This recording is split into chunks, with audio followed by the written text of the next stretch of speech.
Journalist महोदय, ये सब राजनीतिक से प्रेरित लोग हैं।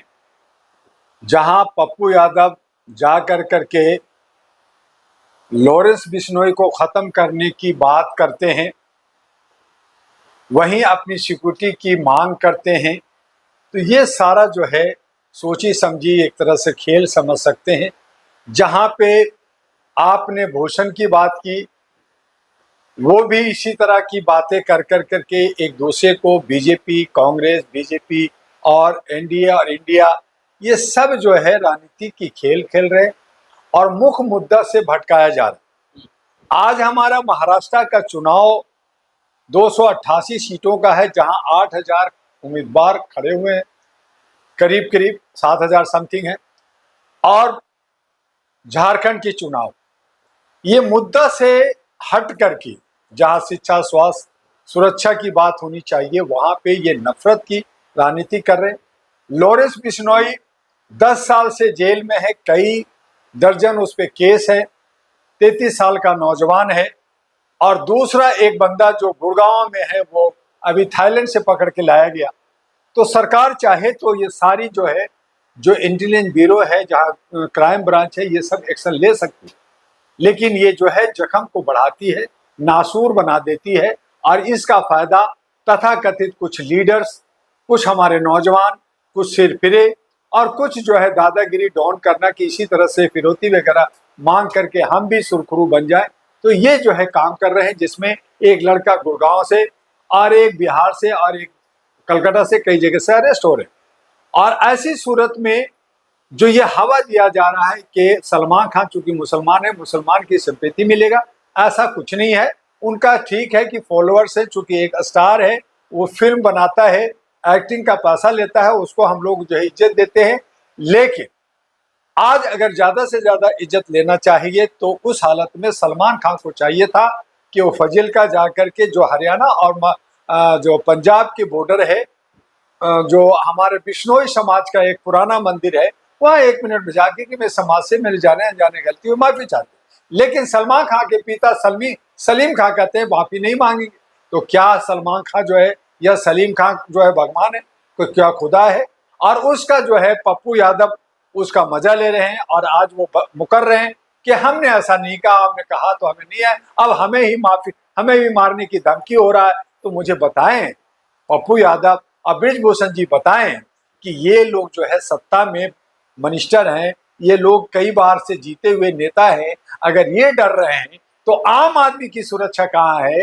जब एक जेल के अंदर है, सिक्योरिटी के अंदर है, और उसके आड़ में जो है डॉन का गेम हो रहा है, उसका भाई कनाडा अमेरिका से अपना फरमान करता है, या और उसके साथी लोग या दूसरे लोग, दूसरे समाज के लोग उसका फायदा उठा रहे हैं। और ऐसी सूरत में जो समाज को लड़ाने की बात हो रही है, कई नौजवान कह रहे हैं कि मैं भी बिश्नोई बनना चाहता हूं, मैं भी बिश्नोई नाम लिखूंगा। तो इस तरह का हरकतें सुरक्षित नहीं है और ये बहुत ही घातक है देश के लिए। और इससे जो है सरकार का एक निदान निकालते हुए इसकी समस्या का समाधान जल्द से जल्द करना चाहिए। लेकिन सवाल ये होता है कि मामला बिश्नोई समाज और सलमान खान के बीच में, लेकिन जिस तरीके से सोशल मीडिया पे अफवाह फैलाई जा रही है, मामला तुल पकड़ लिया हिंदू बनाम मुस्लिम, क्योंकि हिंदुओं का रक्षक बन चुका है बिश्नोई समाज। देखिए, ये सब जो है हमारे टीआरपी बढ़ाने के लिए कहें या समाज में जो जहर घोलने का काम, जो हमारे स्ट्रीम मीडिया, जो हमारा इलेक्ट्रॉनिक मीडिया, जो पेड मीडिया, गोदी मीडिया जिसको हम कह रहे हैं आज समाज के अंदर, वो लोग जो है इस तरह से परोस रहे हैं। ये सब मीडिया नहीं है, ये सब जो है एक तरह से डॉन हो गए हैं। इन मीडिया पे अंकुश लगनी चाहिए, बंद होनी चाहिए। ये सब जहां हमारा देश की आज़ादी के लिए, जहां हमें समाज को आईना दिखाने के लिए, परियोजना को बताने के लिए, जनहित में जनता के लिए काम करना चाहिए, आज वो मीडिया नहीं है। ये सब के सब बिके हुए मीडिया है और ऐसे मीडिया पे हम विश्वास नहीं करते। लेकिन आज हमारे बीच में जो परोसा जा रहा है वो घातक है।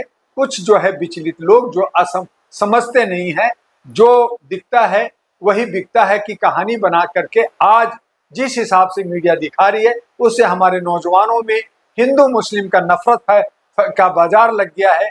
और जो हिंदू हैं, जो अपने हक और अधिकार और मूल निवासी की और जो है अपने जो है अपने हक की बात करनी चाहिए। वहां पे ये हिंदुत्व की नारा लेकर के, हिंदू को बढ़ा करके उसको तोड़ने का, मुसलमान और हिंदू कर करके नफरत पहुंचाने का, और खास करके ये रेवड़ी और इस तरह की बातें, इस तरह का जो नैरेटिव फैलाए जाते हैं वो चुनाव से पहले होते हैं। देखिएगा कि 20 नवंबर जब महाराष्ट्र का चुनाव खत्म हो जाएगा, ये बात भी समाप्त हो जाएगा, खत्म हो जाएगा, कोई और इशू लेके आएंगे, तो ये सब लीडर मुख्य मुद्दा से भटका करके ये सब अपने अपने वोट की राजनीति करते हैं, वोट का दुर्विकरण करते हैं, जो ये लोकतंत्र के लिए और संविधान के लिए उचित नहीं है। और यही वजह है कि देश हमारा टुकड़े टुकड़े हो रहा है, बदलाव हो रहा है। लेकिन जनता को जो पसंद आ रही है मीडिया वही तो दिखा रही है, आपको झूठा आरोप लगा रहे हैं मीडिया। देखिए, जनता को पसंद नहीं, जनता को जैसा परोसेंगे, जनता बेचारी असहाय है, भूखी है, दबी हुई है, डरी हुई है, सहमी हुई है, और ऐसी सूरत में जो परोसा जाता है उसी को वो मान लेती है। आज जनता जो गरीब है, जो मजदूर है, वो दो रोज अपना मजदूरी, रोज कुआं खोदता है और पानी पीता है, उसको कोई लेना देना नहीं, कि वो मान लेता है कि मैं गरीब हूं, मैं मजदूर हूं, मैं बड़ा आदमी नहीं बन सकता, मैं लीडर नहीं बन सकता, मैं IAS IPS नहीं बन सकता। लेकिन जो मध्यम परिवार है वो कोशिश करता है कि वो बड़ा आदमी बने, वो IAS IPS बने, वो लीडर बने, जिसको कुचल दिया जाता है। जो अपर गैंग के लोग हैं, अपर साइड के लोग हैं, वो सारे गेम खेलते हैं, उनको परवाह नहीं है, पैसा बहुत है, और वो जो है उस पैसे के जोर पर लोगों को तोड़ने फोड़ने और लड़ाने में लगे रहते हैं। इस तरह से हमारा समाज टूटता है। तो जनता को जो परोसा जाता है वही जो है उनको दिखाता है, जो ये बहुत ही घातक, बहुत ही नासूर है। और यही नासूर जो है कई बार बहुत बड़ा जख्म बन जाता है, जो सरकार नहीं संभालती। तो समय रहते हुए जो हमारे सरकार को, हमारे जो है क्राइम ब्रांच को, हमारे इंटेलिजेंस ब्यूरो को सचेत होकर करके इस पे एक्शन लेने चाहिए। और खास कर करके न्यायपालिका जो खामोश रहती है, खाली जो है वो जो है नोटिफिकेशन करती है, उस पर एक्शन लेना चाहिए। लेकिन अब जनता का किसी पे विश्वास नहीं रहा, क्योंकि सब अपने अपने दुकान चला रहे हैं, और इस तरह से हमारा लोकतंत्र खतरे में आ गया है। नेता चाहे पप्पू यादव हो या ब्रिजभूषण हो, ये सब जो है समाज को और मीडिया खास कर करके समाज को सही दशा नहीं दे रही है, जो अपने दायित्वों से हट के काम करता है।